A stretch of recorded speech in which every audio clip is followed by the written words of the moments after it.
So we're going to get started right now. Greetings, my name is Christina Hernandez Guerrero, and I oversee the public and campus programs at the USC Pacific Asian Museum in Pasadena, California. I'd like to thank all of you for joining us for today's program, Conversation at PAM, Southeast Asian Refugee Narratives. Before we begin our program, we would like to pause for a moment of silence to acknowledge that PAM was built on the ancestral and sacred land of the Tongva Nation. During this moment of silence, we remember and honor the Tongva and all Indigenous people. Please take a moment to honor these ancestral grounds and celebrate the resilience and the strength that all Indigenous people show worldwide.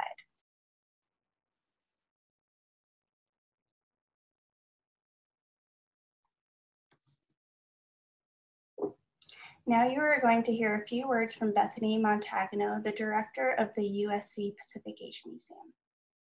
Hello, everyone, and welcome. Thank you so much, Christina, and welcome, everyone. I see there's people from all across the United States and from a couple different countries, which is fantastic. I think that this is a very important dialogue to have. Again, my name is Bethany Montagno. I'm the director of the USC Pacific Asian Museum. Here at the museum, we often explore places in the human experience where ordinary language falls short.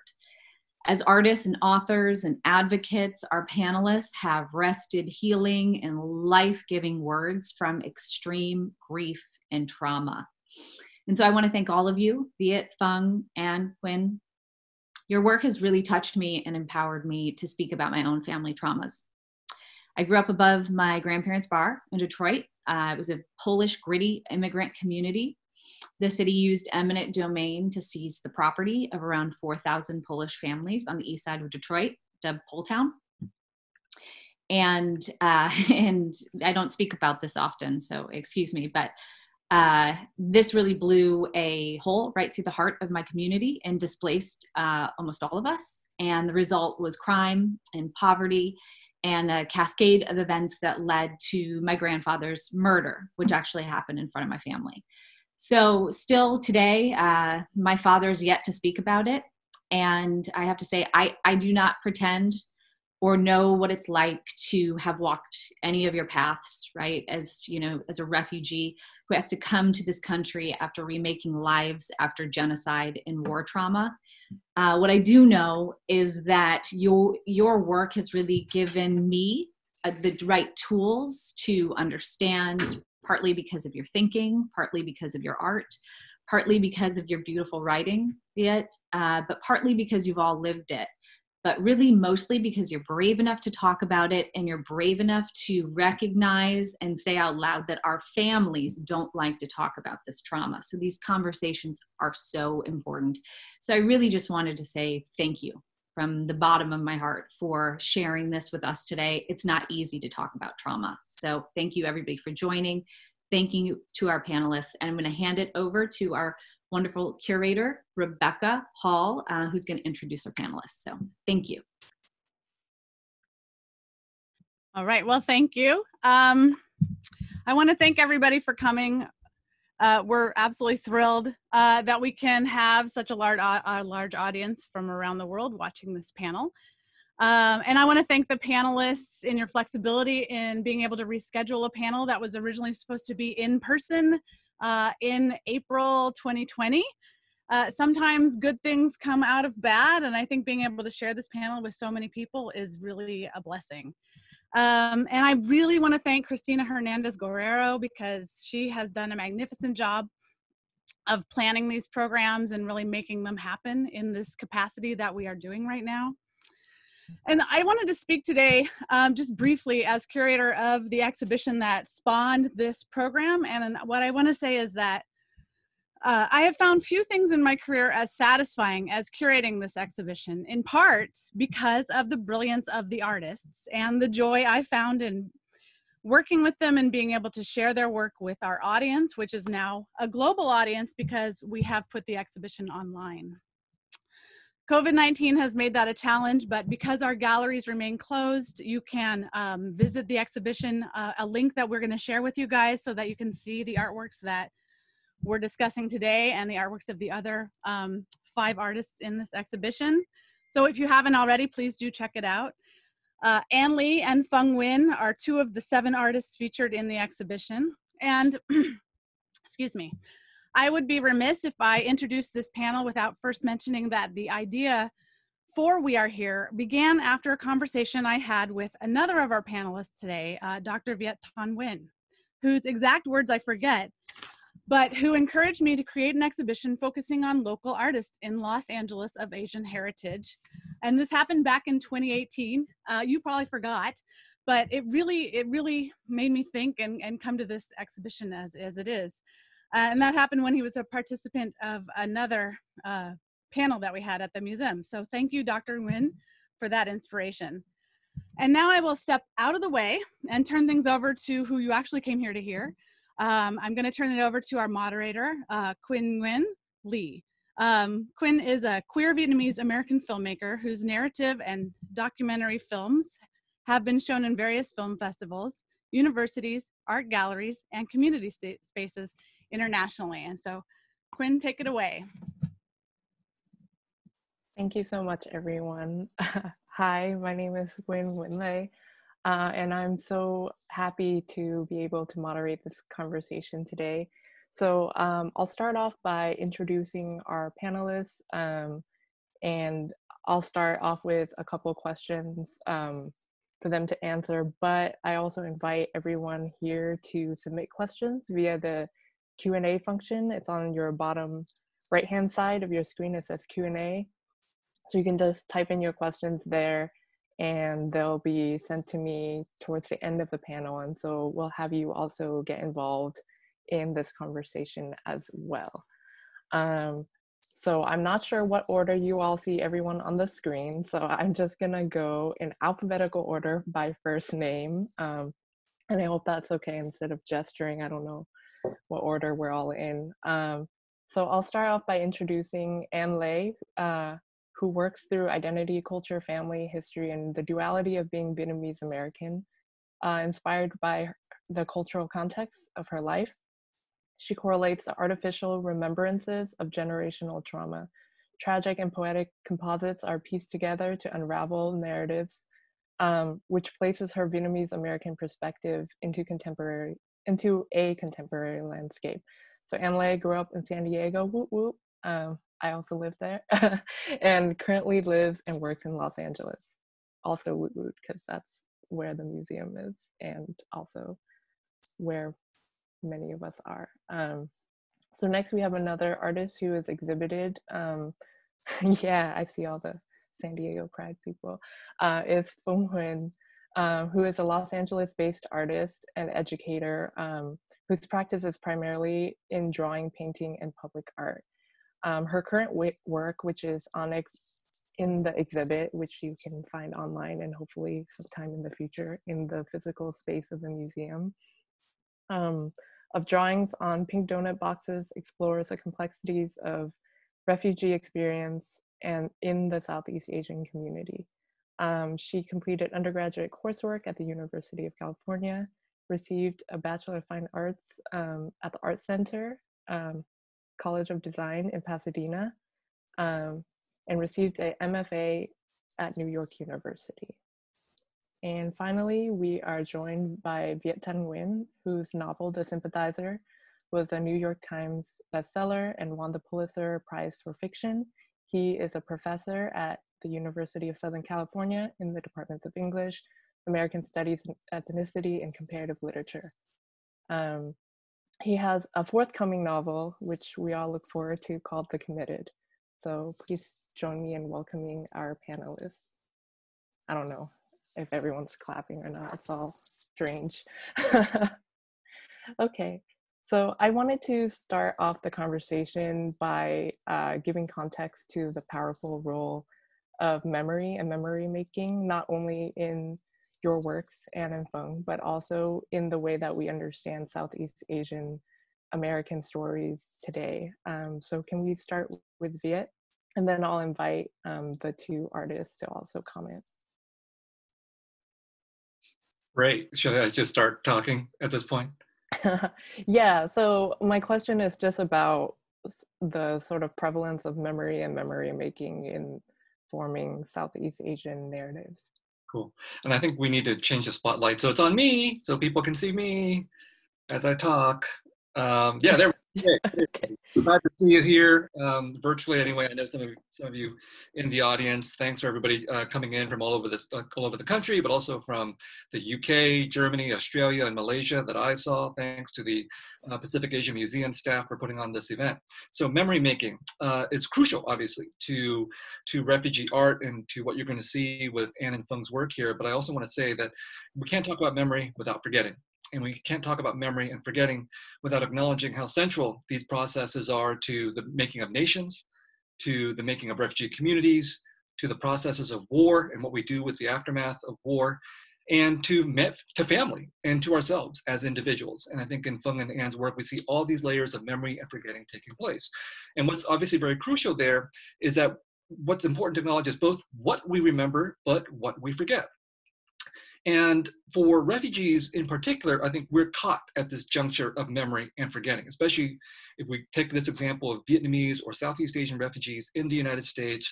What I think they were all very distinctly aware of, certainly what I was aware of, is that we were both being remembered and forgotten at the same time. Like I was growing up in the 1980s watching all these war movies made by Hollywood, and clearly the United States had not forgotten the Vietnam War. But they had forgotten or they had erased Southeast Asians. But in a strange way, they were remembering them as well, because you could look at these movies, watch these things on the screen and see that we were everywhere. Our Asian faces were everywhere in these movies. So we were being remembered, but we were also being forgotten at the same time because our stories were not there. We were simply excuses for an American drama. So this, I think, was a very painful experience for a lot of Vietnamese and Southeast Asian refugees.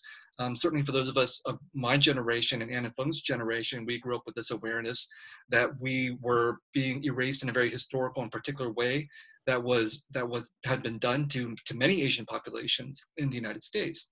But I think for the older generation, the first generation of Vietnamese and Southeast Asian refugees who came to the United States as adults, it was even a more difficult experience, because they could see memory and forgetting happening in multiple ways. Of course, the American process of memory and forgetting was erasing the history of Vietnamese and Southeast Asians in the war and afterwards. But they could also see that their own children and eventually grandchildren were engaged in these processes of memory and forgetting as well. I think there's a lot of poignancy and pain for this first generation of Vietnamese and Southeast Asian refugees, aware of how their own children and grandchildren would not remember the past in the way that they did. And this lent particular urgency for these refugee communities of the first generation to engage in their own memory-making processes. So in the absence of the nation, the United States, remembering Vietnamese and Southeast Asians, these Vietnamese and Southeast Asian refugee populations created their own kind of memory industries. So the most famous one probably for Vietnamese refugees is Paris by Night. You know, this whole song and dance review that was meant to rival Hollywood and bring up Vietnamese history and culture. And then of course we had to create our own memorials as well, because the Vietnam Veterans Memorial of the United States did a great job commemorating 58,000 and more dead American soldiers, but had nothing to say about the Vietnamese and Southeast Asian soldiers who died in the war, much less the millions of civilians who died in that war. And then the first generation of refugees also had to contend with the fact that in their home countries, Vietnam, for example, they were being erased there as well. So Vietnam was just as engaged in the processes of memory and forgetting as the United States was. And part of what the victorious Vietnamese wanted to do was to erase, to distort, to forget the Vietnamese who had fought against them. So the Vietnamese of the first generation, the Vietnamese refugees, and also I think other Southeast Asian refugees, found themselves caught in between these two national processes of memory and forgetting. And this would have, I think, tremendous emotional consequences for this first generation, and that would be passed on to the second generation as well. And so we find in the work of second generation artists like Feng and Anne, this intense urge to engage and grapple with what memory and forgetting means. And so oftentimes in the literature, in the film, and certainly here in the visual art of Vietnamese and other Southeast Asian refugees, memory and forgetting are really crucial aesthetic and political features of the work.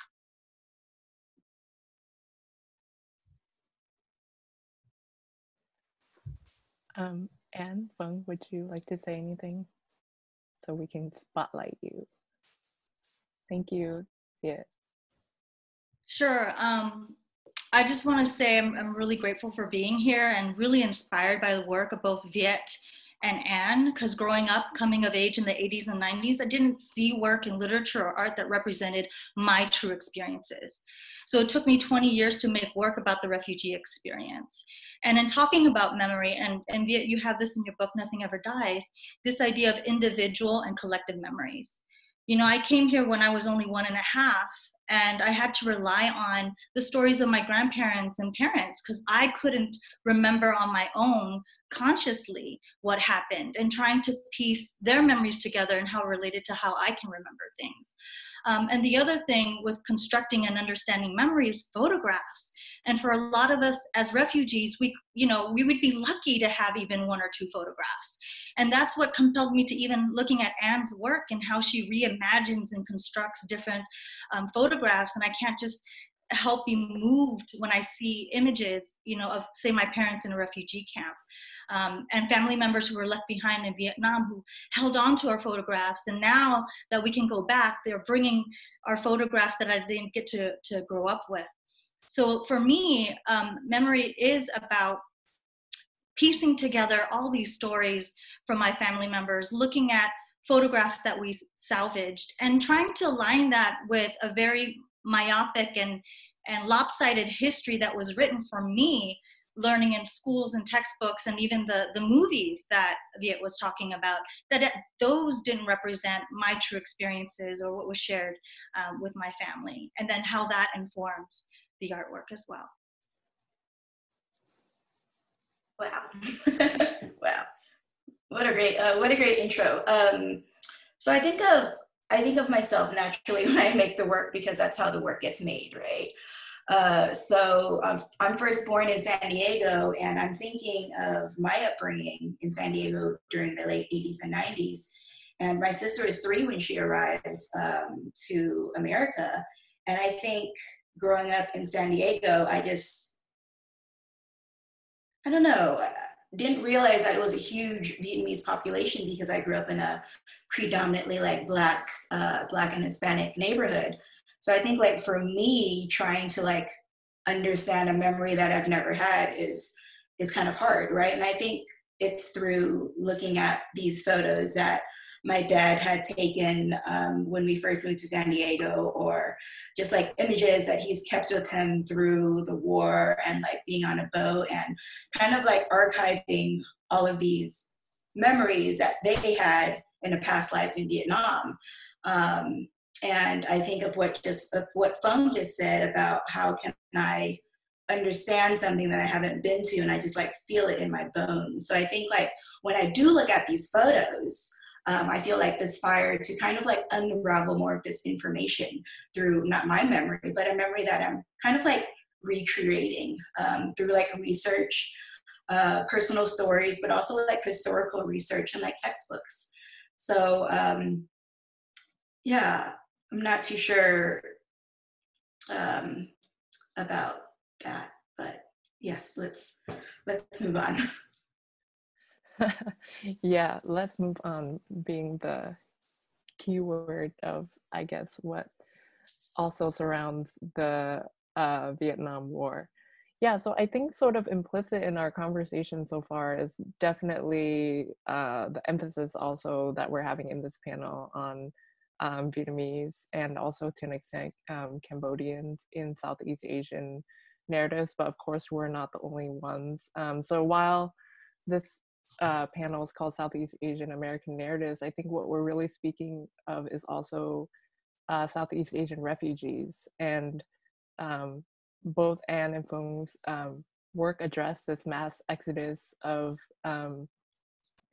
people who left in the aftermath of what we know as the Vietnam War, which also, of course, includes Cambodia and Laos. And then after the genocide in Cambodia, which led to a massive amount of Southeast Asian refugees coming to the United States in particular, and sort of changing the way that we maybe understand Asian America at large. So that's just my way of transitioning into the exhibit itself. So before this pandemic, for those of you who had the opportunity to come into the exhibit space. The one day it was open before everything shut down, one of the first things you would see is Feng's work, a cross-stitched license plate that said the word refugees. And I'm not sure if anyone in our background can pull it up, but this is a question maybe for all of the panelists. What do you think of foregrounding refugee and refugee narratives in an exhibit about Asians and Asian American artists? And we can maybe start with Feng, since it is your work. Oh, that one says Viet, but there's another one that says There's one for Anne and there's one for Viet. I did one of both, so it's all good. You know, this morning I went to the cemetery with my mom and my sons and my sister, and I can't help but felt really sad that my grandparents could not be buried in their homeland. And that really sat with me this morning. And I think it's really related to this refugee experience, because we didn't want to leave our homeland. We had no choice but to leave, you know. And with my personal history, my maternal grandparents left southern China during World War II because of Japanese occupation. So they had to leave. They were refugees, not immigrants. My mother was born in 1954 in Vietnam, right, with the same year as the fall of Dien Bien Phu. My father's Cambodian, he's Khmer, and he survived the Khmer Rouge genocide and left to Vietnam, where he met my mom. So we didn't want to leave our homeland. So for us, there's always this haunting desire to return. And my family resettled here in 1978, and I took my boys along with my mom for the first time in 2012. And for me, the most visceral thing was the smell. Not what I saw, but what I smelled. Like, just triggered all these feelings of feeling at home and wanting to be home. And one of my cousins who lived there, who she never left, said to other people surrounding us, "Oh, we're Viet Kieu, phái không? Mình là Viet Kieu." Like they've come home. They live in America, but they've returned home now. And that really moved me. So I think that's the best way I can describe what it means to be a refugee now. Well, since my name was the one featured in this particular piece, I just have to say my initial reaction to that was, that's awesome. Because of course I've seen these keychains or license plates or whatever everywhere. And of course there's never a name like mine on them. So I think the point of the work is very clear here about what constitutes a name that we would see in a public space and on a license plate and so on. And so I think that's so much of the work that we do as writers and as artists and as filmmakers and so on, is to do exactly this, which is to introduce our names and our cultures and our experiences into the United States so that they are a part of the American fabric. And so the idea of the stitching that's involved here, I think is evocative of that, and also gestures at the importance of stitching and other kinds of handicrafts in Southeast Asian refugee arts. But I will say that, you know, your experience from resonates with me too, the return to Vietnam, because I had that same experience where you go back and people will be like, "Oh, you know, you're Viet Kieu, welcome home."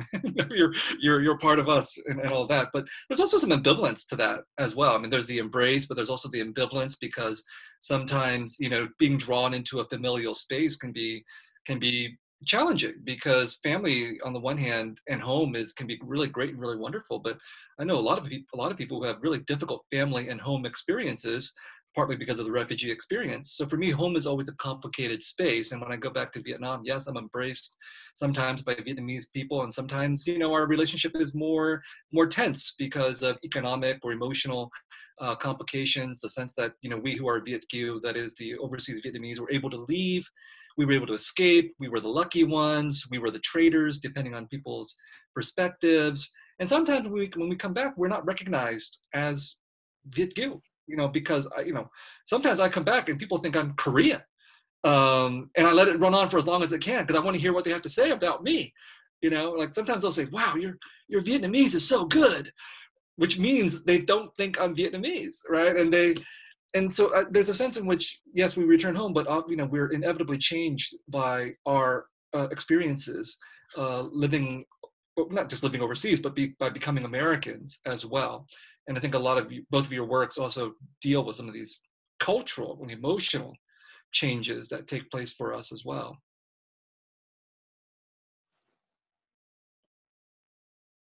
So I'm thinking of Feng's work as we enter the museum, because it's just like right there, right? The work's in our face. And I think of this question, which allows me to make my work, is what is home, right? And I think of my first time returning back to Vietnam. My family is from a small village named Can Tho, which is about like 3 hours south of Saigon. And I was 24 when I first returned, and that was like in the early 2000s. So I think like returning for the first time was kind of overwhelming, because all of my family or extended family never left. So it's just like my parents and my older sister, and that's all we have in the States still. So I think like the work, and I think of what is home, and I think of these keychains, it kind of like bounces me like back and forth between like this limbo stage of your homeland, but also like where you are now. And my name is like spelled ANN, so I always found that keychain.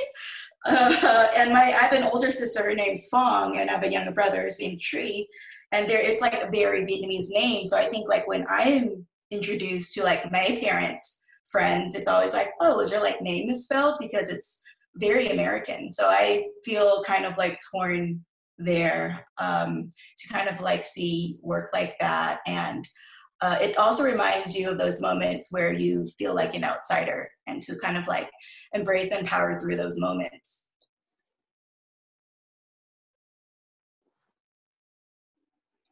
Yeah. We should give you a Vietnamese version of your name, Anne. Yeah, so I wanted to talk more about this idea of the sort of Southeast Asian refugee figure, and the sort of individual stories that both your work is so embedded in, and also the sort of anonymity that happens in sort of the broader American, sorry, I'm like looking at the chat, and oh, I'm so sorry, someone hates their name. And talk about the work in terms of, again, maybe focusing on Feng. We'll get to your work too, and about your choice to feature individual people and individual names. So we just saw the license plate cross-stitched with Viet's name. You have other names cross-stitched in the exhibit, as well as the word refugee, as well as donut boxes where you drew portraits of people. Can you talk about why these particular people, and what was sort of the relationship you had to those you drew and the process behind it? Sure. So both Viet and Anne honed in on why I did that, because again, I could never find my name anywhere on those keychains or tour shops. And even someone like Anne, even when we have a so-called anglicized name, it's spelled in a different way, right? So I wanted to acknowledge that. And for a lot of us, at one point, we had the decision to change our name, to anglicize it, and I didn't want to. I didn't want to. I tried Lisa or Cindy. You know, there were some popular names in the 80s and 90s, and I thought, you know, I'm not going to do it. I'm not going to do it. And so that's a very conscious decision. For the portraits on pink donut boxes, I wanted to honor the Southeast Asian refugees, particularly my personal experience from my father's side being a Cambodian refugee, and my mother and I, you know, Vietnamese refugees. And this, as I mentioned, I've always wanted to make work about it, but didn't know how, and felt like, did I want to re-traumatize my family by making art about it? And the art market is so saturated and is heavily centered on capitalism, did I want to commodify this experience? So it took me a long time to finally to make this work. And two things happened. Number one, since 2016, there was the highest deportation rates of Vietnamese and Cambodian refugees. And so I wanted to make work to sort of resist that and to speak up about that. And the other thing was one of my colleagues gave me an LA Times article about why donut boxes in California are pink. In a way, I was kind of defensive, like, why are you telling me this? You know, I know this. I know why they're pink. You know, this is what I grew up with. I grew up with aunties and uncles who had donut shops. And when my parents could in our community, we save our money and we would share our money so that people in our community can start their own businesses. This is something that I grew up with. And why did it have to be valid once an LA Times writer writes about it? You know, like pho is cool now. You know, we've been eating this ever since, right? And so the series of pink donut box portraits was to honor people like Anne and Viet, Riti Pan, you know, people who are very impactful in telling our story. We're not letting other people tell our stories for us anymore. We're going to tell these stories now.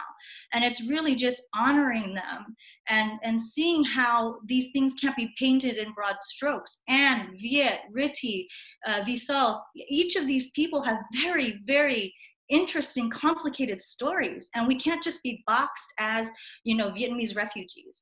It's very dense. And that's what I wanted to do. And I asked them, like I asked Anne or I emailed Viet, hey, give me a picture that you want me to draw. You know, these days you never really have somebody, you know, draw or paint you. And I wanted to make sure that the person I represent in the work has agency in how they want it to be depicted. But the artwork doesn't end there. I just hope like it's the beginning to share our stories. And I hope that people would learn more about the people that I draw, because, you know, I learn a lot from them. Let me just say that I also thought about changing my name when I was about 12 or 13, and, you know, we became citizens, and I thought, Troy. But, you know, that just didn't, you know, thank God I didn't do that and become Troy Wynn, W-Y-N-N, which I've seen people do to their names as well. But, you know, I just want to comment on the pink donut box. I think it's a great material choice because certainly I was aware of the importance of the donut shop to Cambodian American entrepreneurs. And long, long ago, I wrote a terrible short story about the Cambodian donut shops, okay? So I think it's such an important part of Asian American, but also Southeast Asian history as well. But the donut box, I think, it has a distinct relationship to the themes of memory and forgetting that we're talking about, because you see the pink donut box everywhere, you see the donut shops everywhere, therefore you see Cambodian American culture everywhere, but the overwhelming majority of people have no idea that the people who run these stores are Cambodians. Or if they know that they're Asians, they'll probably think, yeah, they're Chinese. So the memory and the forgetting is there in and of itself in the material symbol of this pink donut box. So I love the fact that, you know, you're using it as the box for memories, as a surface for images, and as the embodiment itself of how we remember and how we forget. Thank you, Viet. I love that. Yeah, it's such a beautiful way of, as an artist too, I think there's like this idea that you sort of work on your own. And it's so cool to hear about the collaborative ways that you're also working with members in your community, whether it's on the micro level of just asking them which pose, which picture they want to be represented, and then following through with that. And I think Anne's work in a different way.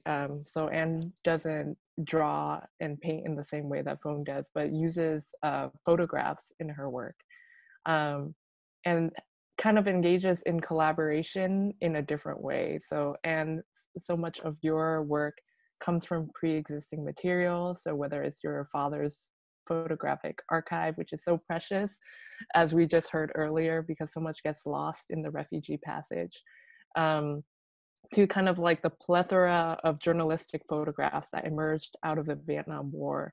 And you sort of use these materials to create your work. Can you talk a little bit more about those choices? Yeah, so my dad was actually a photographer in Vietnam before the fall. And I didn't realize this until I went to high school and realized that he was trying to teach me some things about my camera.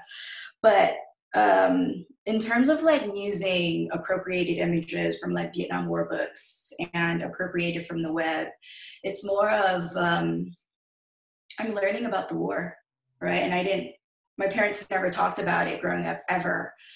I didn't realize it was a thing for a really long time as a child. So it wasn't until like later on in my young adult life where I entered college and grad school where I was just making photos, right? I was a straight photographer. I made photos through a camera. I didn't make collages.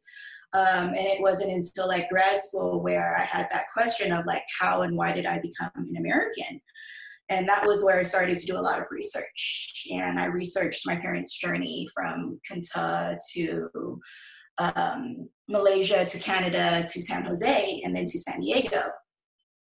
And I think it was like through all of that research, but also like a lot of like personal narratives that it just felt honest and it felt pure and right to use personal images to like retell this narrative, this collaboration. In addition to like using my dad's photographs and candids, by pairing them with these appropriated images that exists in the world, anyone has access to these. So I wanted to talk about this historical but also like educational standpoint in collage making and storytelling. I think of like old Dadaist collage artists and how they would just like use whatever they had to tell a story. And I felt like it wasn't like there weren't a lot of like Vietnamese people doing it. I was not thinking about that as I was making the work. I just felt like by using these sources as research to kind of like build my own voice and message, that it felt like this can become a part of history and it could become a part of like this institution, this type of work. If someone can make collages and kind of like coin that term, I felt like I wanted to be like that person to do it for this generation. So it was more of also like collage making is fast. So I can tell a story really rapidly rather than taking a straight photo through a camera. I could just chip in and say a couple of things about Anne's work. It was kind of personally resonant for me to see some of the collages, and maybe we can take a look at some of them, like the Faux Family Photo Album. Because one of the things I remember from my childhood was seeing a picture of my father with my three uncles, black and white picture.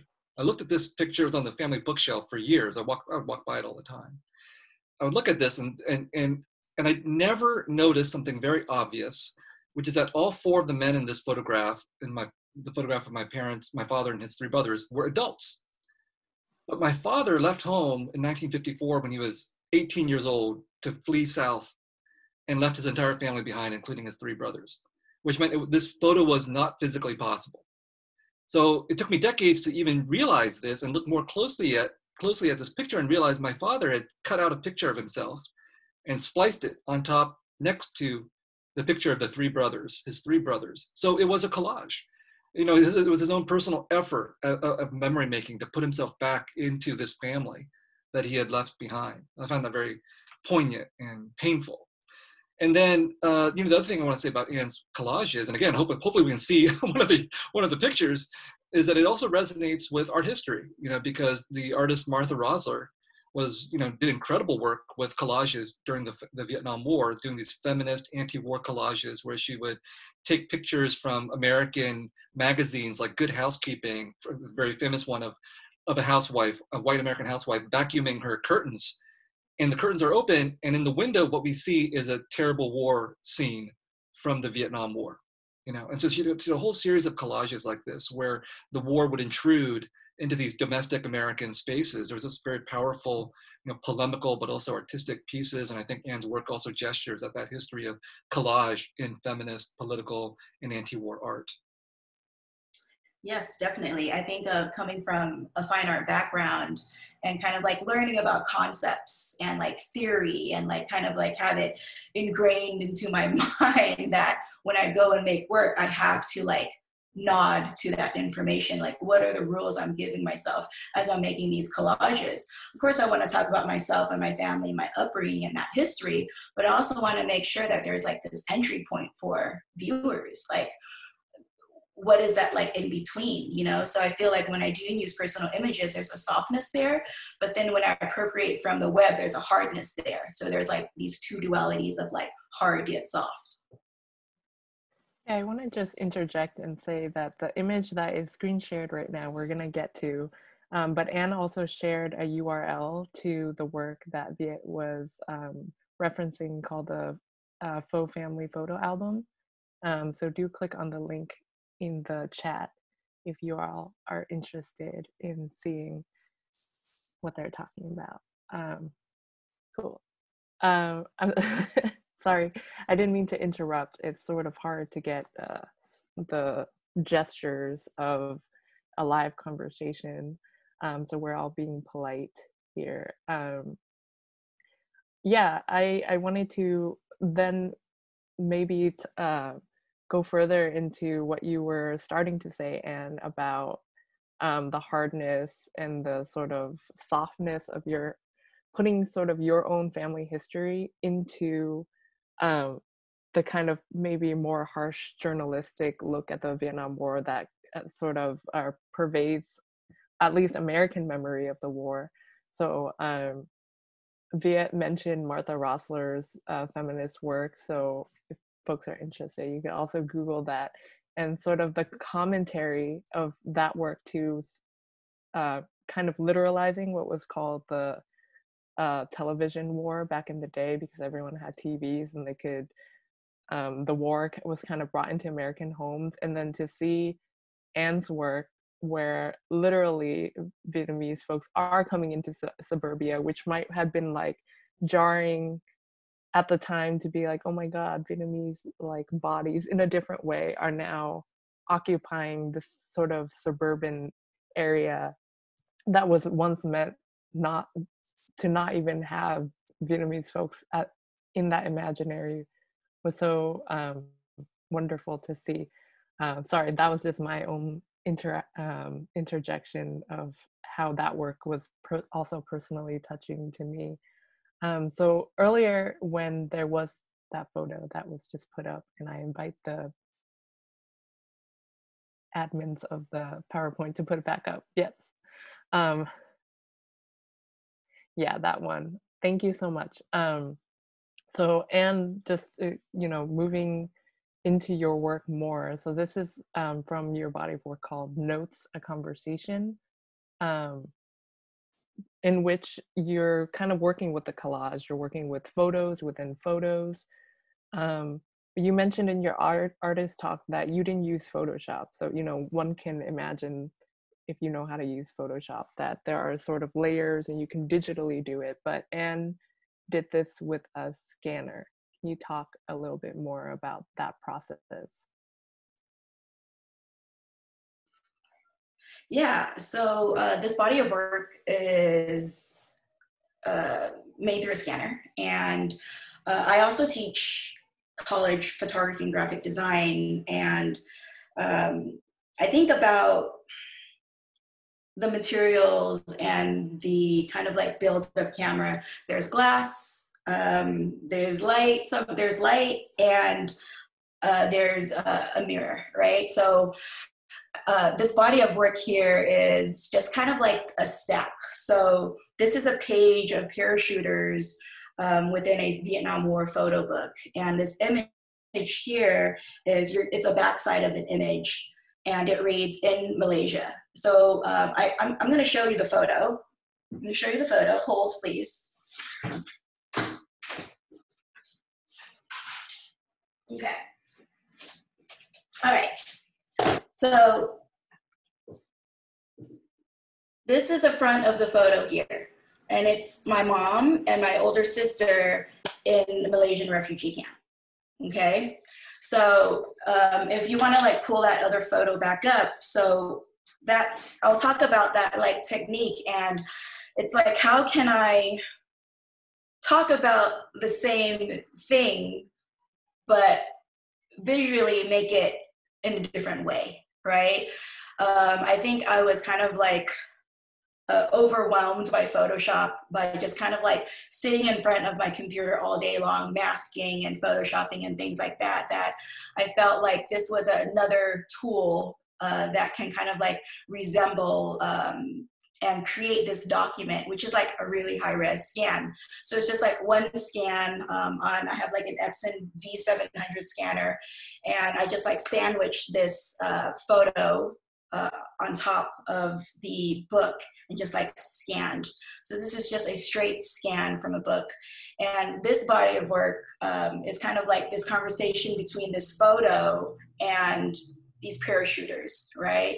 So I kind of like envision those conversations, if we can have those types of conversations through photos. And I think like the way that I work is I'm just a very, very curious person in terms of what would that look like, right? How can I convey this concept through this visual imagery? So yeah, this is just a straight scan, no photos or no Photoshop.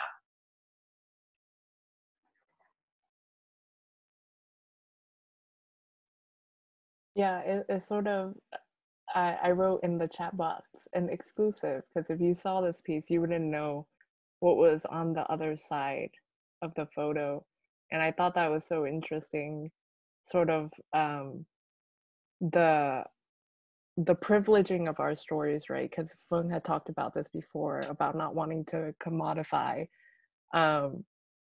our stories, and in a way you make us the story of your own family present, but we can't know all of it. And I think that's such an interesting way to have, as you're saying, a conversation between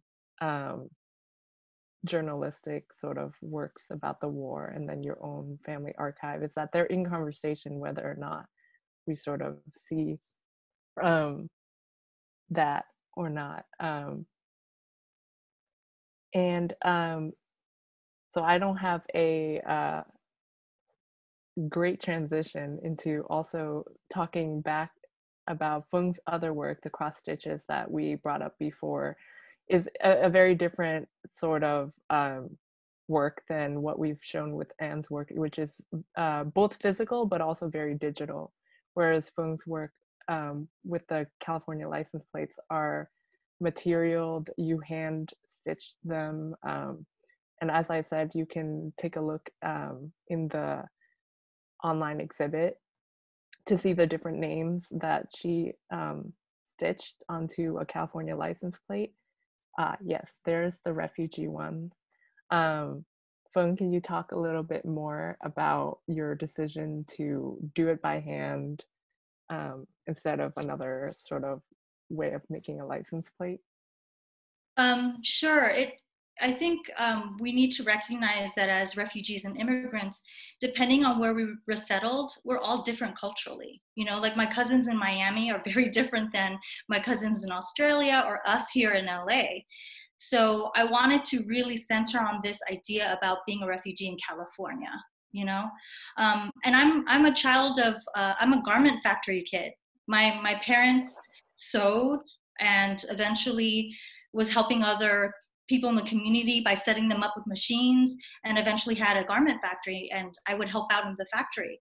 And so for me, labor, particularly immigrant labor and refugee labor, is really important in my work. And I wanted to do that and offset this idea of mass production with individualism. And if you look at each of these, I've made mistakes. So there's some that they're not all perfectly identical. And as an artist, even with Anne and her practice with photography, her hand is in it. You know, that even though the medium is different, our hand is really in it, and making is important. And for us as artists, being able to reimagine and have agency over our stories through art is really important. So in a lot of my work, yeah, you know, putting my hand in it, my labor is really, really critical.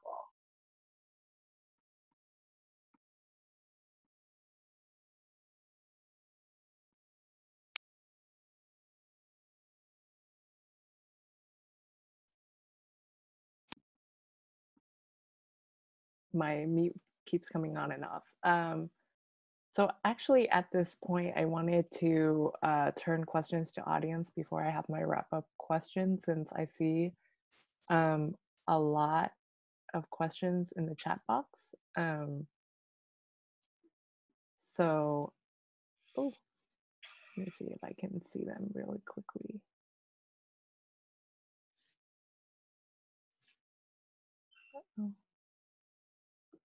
Okay, so this question is from Leslie Yick. It's, how did you, all the panelists, begin to uncover family stories and memories? Whenever I ask about these memories, it always feels too traumatic. My grandma in particular doesn't want to share. And I wish I could record her story before it's too late. So yeah, this is a question about, you know, the practicality of, on the one hand, wanting to tell stories, but on the other, risk re-traumatizing. How do we do this? This always comes up in growing up. You know, I would always tell my white friends, it doesn't work that way. I can't sit at a Thanksgiving dinner and just ask my parents questions. I don't sit in a living room and say, I want to talk to you. You know, it's different. And these are very traumatizing experiences. So for me, I find that it happens in our cultural practice when we're having dinner together, or today when my mom and I and my family went to the cemetery. You know, it's in our own cultural practice. Maybe it's during that or whatever we do, it will come, it will come. And more recently, I was just having a family dinner with my mom, and something triggered, and she said, I would have nightmares about being in the boat for 25 years. And I think for us, at least for me, I don't feel right putting my parents on center stage and asking them those questions. It has to come organically in living our lives and how we interact with them. You know, it may come up at a funeral. It may come up with when I had my son and my mom's helping me bathe my son. They come up then. And when they start to come up, that's when, you know, we gently engage with our parents and our elders in that way. But I don't think it can happen in that white American way. Yeah, I definitely agree. And I think of, because I do this a lot with my mom. And it's like always ends up in tears every time. And I cry a lot anyway, so it like works out for me. What I usually do is there are just so many candid photos, right? So I always go in and ask, do you remember what year this was? Or like, who are these people in the images? I think like every response would be like, why do you want to make me feel sad? And I'm like, well, I don't want to make you feel sad. I'm just curious and I need to know. She knows that I make art. She's still kind of like unsure what that looks like exactly, but she's proud that I teach college. So I guess that's fine for her. But I think of those moments where she just feels really sad, and it is very traumatic for her because she does not like talking about it. But I think she's more comfortable talking to me about it now because I do segue into it as we're like cutting fruit, doing laundry, kind of just like really mundane things where it feels really safe, right? But I think also, she also mentioned, why is it important? Who needs to know this? And I'm like, I need to know this so I can not make work, but so I can understand why I need to make this work about these narratives, because like once you're gone, then it's like we won't have those stories.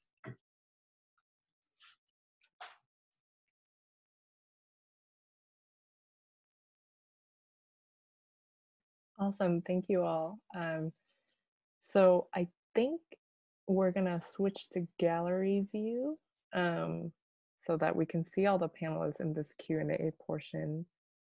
I'll wait for that to happen as I ask our next audience question. So this is a question about the 2020 election. How did memories of the Vietnam War play a role in the 2020 election?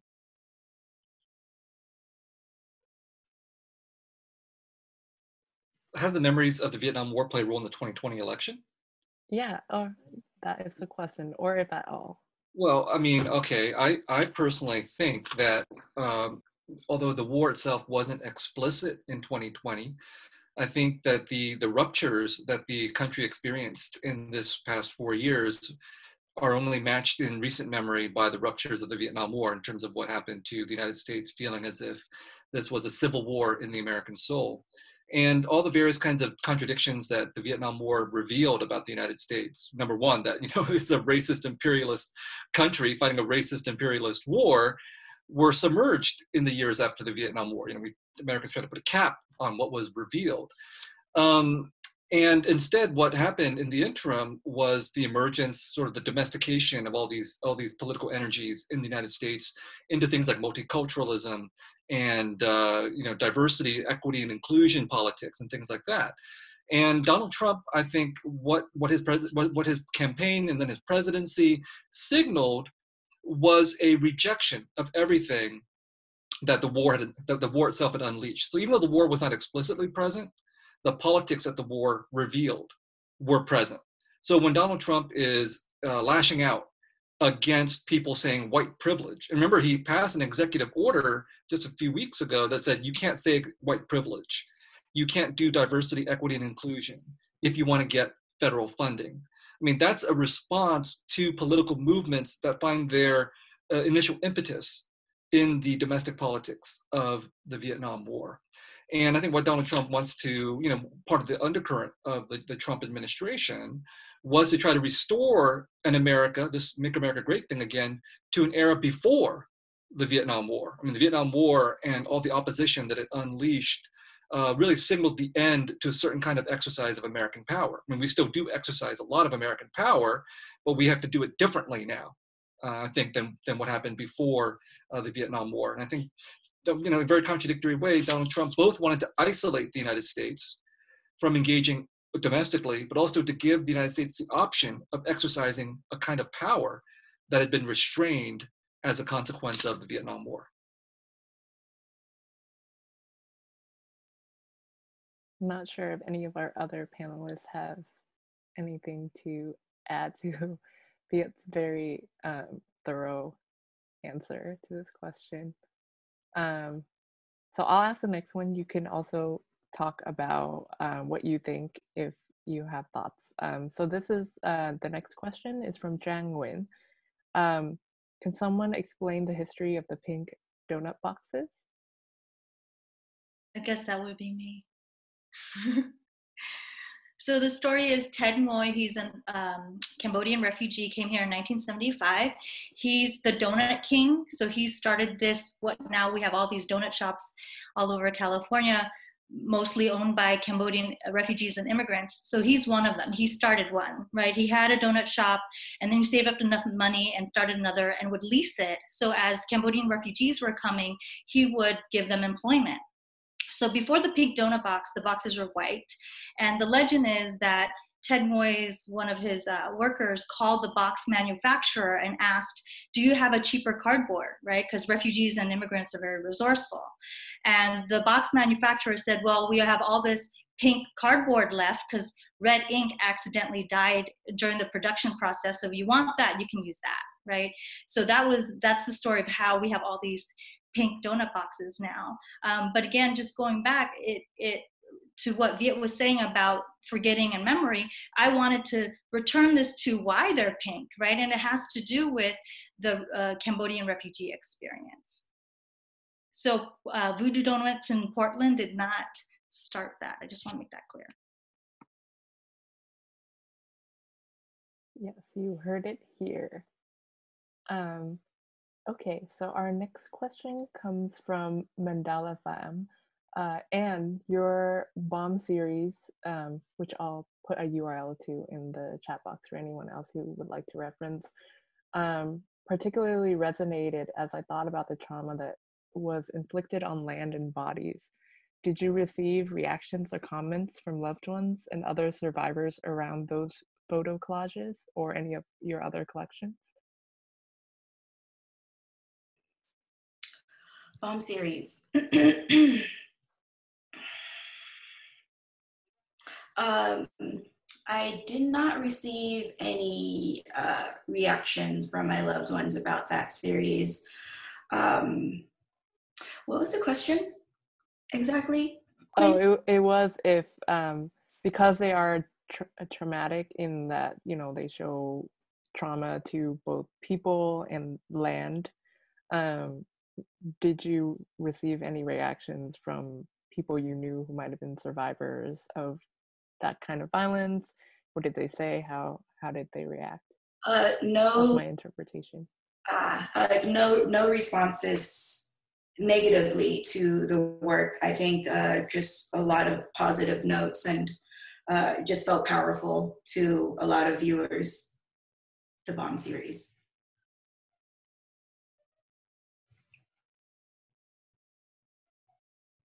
Yeah, I think it's such a stark reminder of things that, you know, speaking of forgetting, that these things happened as well. And I like the sort of pun aspect that you put into your work around bombs. Okay, so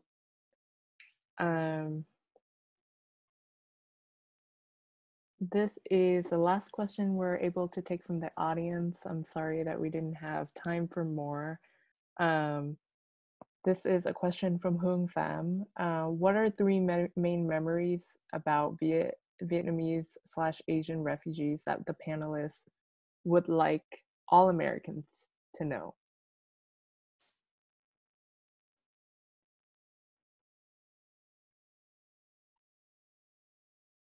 Is that like three for each of us, or three altogether for all three of us? Since the question asker themselves cannot make their voice be heard in this format, I leave it up to you. If you have three memories, or if you want one of each to add up to three, that's up to you. Why don't we take turns? Like, I'll do one, and then, you know, everybody can do one and see if we have any more after that. I mean, there's just so many, it's impossible to really narrow it down. But if you just want to be blunt about it, let's just remember that millions of people died, you know, in Vietnam, Laos, and Cambodia during these wars. It's hard to get concrete figures, because one of the inequities that we see revealed during this war is that the United States had the capacity to just unleash enormous amounts of destruction on these countries. And the corollary was the United States could remember every single one of its soldiers who died during that war, you know, with great precision on the walls of Vietnam Veterans Memorial, 58,000 plus. Whereas we still don't know precisely how many Vietnamese, Laotians, Cambodians died, and it depends on what years you talk about and so on, but definitely millions and millions. And I think for most Americans, they have no clue that this happened, that this was the material consequence, and that this would shape everything for these countries, Vietnam, Laos, and Cambodia, and for the refugee communities here, and also for the United States. Because if the United States cannot remember that the wars that it helped to unleash killed millions of people, it allows the United States to do exactly what it's doing now, which is engaging in drone strikes that both kill militants, but also a lot of innocents, and engage in a forever war. And for most Americans, they just don't care. And also to separate war from Vietnamese identity. We're more than just that war.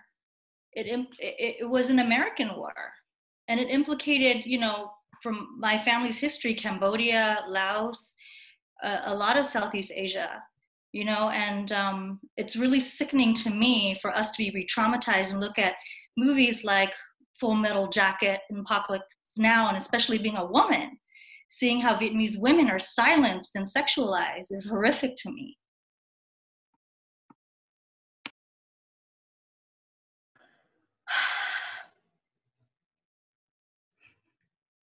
I second that. I feel like you both answered the question for me, and I'm just going to just leave it at that.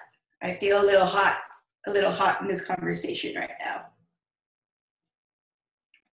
Yeah, and so I'll sort of turn around the conversation a little bit. I think it's important to acknowledge the violent history from which many Southeast Asian Americans came because of U.S. imperialist wars that are still ongoing, as Viet says. And not that art saves all, but maybe I want to end on a focus on art, since we have a panelist of people who create either through art, painting, writing, photography, and ask what does art do in this sort of context that feels so dismal, as we just saw when we asked about memories, and then it instantly, went to war and speaking against war, and knowing that we're more than war. What does art by refugees, maybe in particular, and refugee descendants contribute?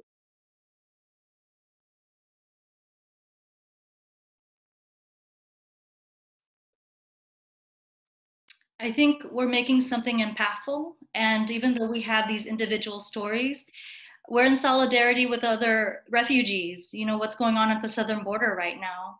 We're using our stories in this way and recreating art, using art as a tool, and a source for a voice, and to empower ourselves, to continue our legacy. I mean, for me, in addition to being an artist, I'm a mom. You know, and I remind my kids, this is the story, this is your story, this is how we are here and how we resettled on indigenous land. So what we talked about before, just having a straightforward conversations with our parents is hard to do, and I think art helps facilitate that, so that we're not re-traumatizing, but it's a way to engage and remember and continue this legacy and understand where it's going. Yeah, I think it's a collaboration, right, for a larger voice for our refugees. And I think if we don't do it, then who will? Like, when is that time, right? I feel like we as Vietnamese people are new to America, and this voice is new. This voice is new to me. And I think like having events like this and having conversations like this is really important for the younger generation to like allow the younger generation to kind of like form their own voices and try to like understand how to like translate those narratives and stories into like a visual timepiece, right? And I think that's what we're doing. That's what we're, no, not what we're trying to do, that's what we are doing. I think, the most important thing to note about art, for those of us who do it and who enjoy it, is that we do it for its own sake. I mean, like, there's an intense either compulsion or pleasure or both to be had in the creation of art, whatever it is, whatever art we engage in. And that is meaningful in and of itself. But outside of that, with the refugee question, I think we've clearly made the case, all of us, that refugees have to tell their own stories because no one else will. And that's always been the case. We have to tell our stories because no one else will. And the act of storytelling is crucial to the survival of our communities, our cultures, our families, and our memories. Beyond that, though, I just want to stress that self-interest, while absolutely important, is also hopefully not enough. Because we see a lot of refugees today who do not give a damn about other refugees. When they got into this country and they're like, I got mine. Let's close the door. We don't have to, it's ridiculous. And that's not just a political issue, it's an artistic issue.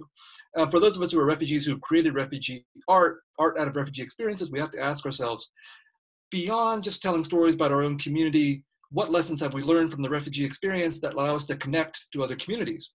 Fung already gestured at that, talking about indigenous communities.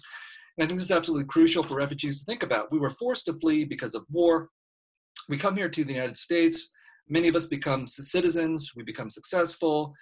Are we participating in further systems of oppression, even after having fled from oppression ourselves? And I think a lot of refugees and a lot of immigrants don't ask this kind of a question. We got here, we became Americans, that's all good, and we don't think about how America itself is built on various kinds of inequalities and oppressions and war and all these other things. So I want to see refugee artists and the descendants of refugees think about how the refugee experience connects to so many other elements of American history, politics, inequalities, and injustices. And we have to have an expansive kind of art that takes all of that into account.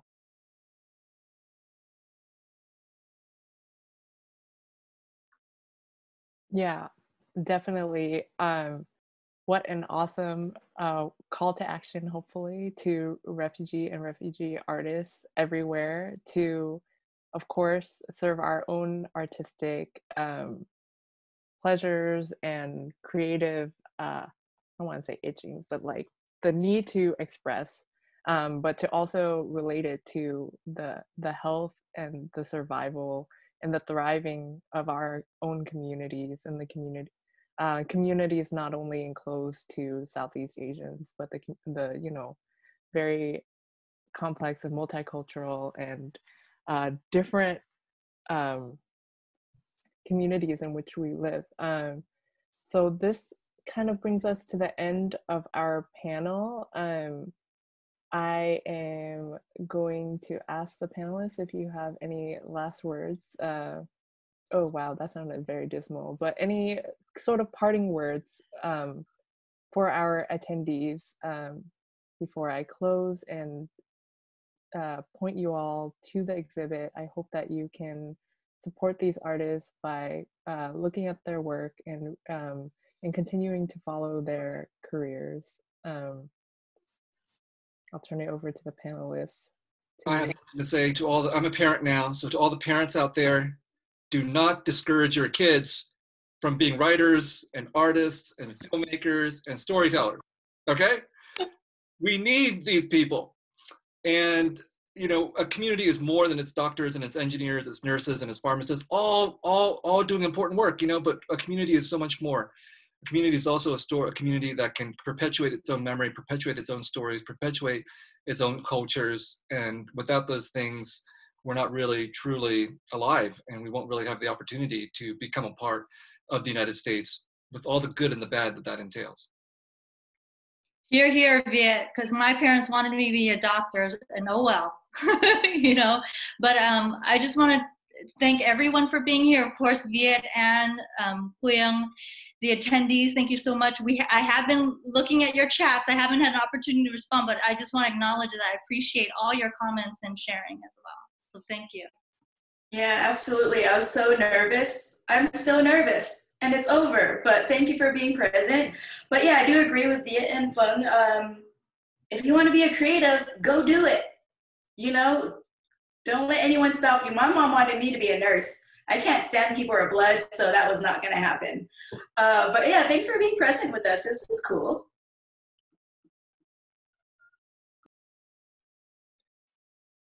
Yes, thank you, everyone. This is the end of our panel. And we will continue to read your comments as a banner will come up soon, momentarily. Please do check out the exhibit and the upcoming programs at the USC Pacific Asia Museum located in Pasadena, California, but also online. And thank you all for coming. I am seeing questions. Thank you. Again, this is Christina. I oversee the public and campus programs. I just want to say thank you again to all of our panelists and our wonderful moderator for leading such interesting conversation. I am going to drop a resource link to our website, which will directly take you to the online exhibition. So thank you again. Please stay tuned for upcoming programs. You will be receiving an email in the next 2 weeks with the link of this program's recording. So until next time, please stay safe, stay healthy, and take care. Thank you.